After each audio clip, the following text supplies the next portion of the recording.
বর্তমানে সে একা রয়েছে, কারণ তার মা বেঁচে নেই আর তার খালামণি তাকে তার কাছে রাখতে চায়। কিন্তু কোর্টের সিদ্ধান্তটি তোমাকে ছাড়া নিতে পারবে না, কারণ চার্লি আইনতভাবে তার বাবা হয়। তো ওই লোকগুলো চার্লিকে বলে যে তোমাকে অবশ্যই কোর্টে যেতে হবে আর বলতে হবে যে তুমি কি তার দায়িত্ব নিতে চাও নাকি তাকে তার খালামণির কাছে তুলে দিতে চাও। তো চার্লি যেহেতু আগে থেকে এখান থেকে পালাতে চেয়েছিল, তাই সে সেখান থেকে পালানোর একটি সুযোগ পেয়ে যায় এবং সেখান থেকে সরাসরি কোর্টে যায়।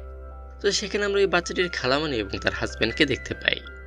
তখন সে চার্লিকে বলে যে আমরা অনেক ধনী, আমরা অনেক ভালোভাবে এই বাচ্চাটির খেয়াল রাখতে পারবো, ও যখন যা চাইবে আমরা তা দিতে পারবো।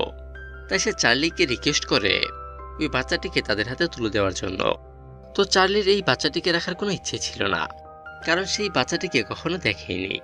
কিন্তু তারপর সে অনুমতি দেয় না, কারণ তার মাথায় তখন অন্য একটি বুদ্ধি আসে।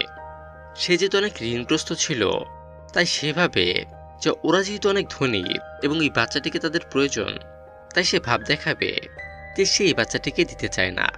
আর তখন হয়তো তারা তাকে টাকা অফার করবে, আর তারা যদি বেশি টাকা অফার করে তাহলে সেই বাচ্চাটিকে তাদের হাতে তুলে দেবে। তো সে এমনটাই করে।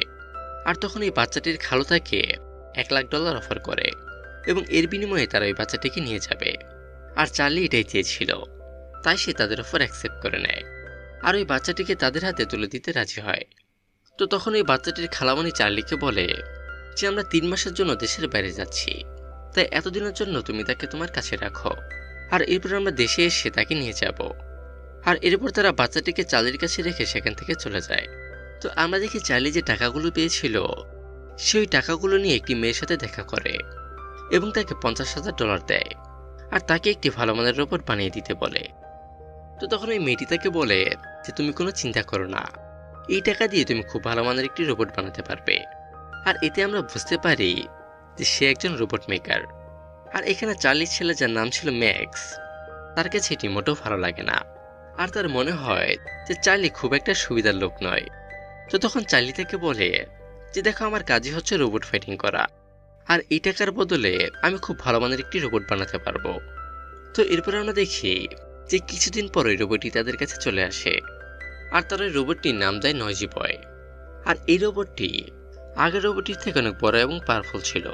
তো এখন যেহেতু তাদের হাতে অনেক ভালো মানের একটি রোবট রয়েছে, তাই সে ঠিক করে যে সে তার রোবটটিকে রোবট বক্সিংয়ে নিয়ে যাবে।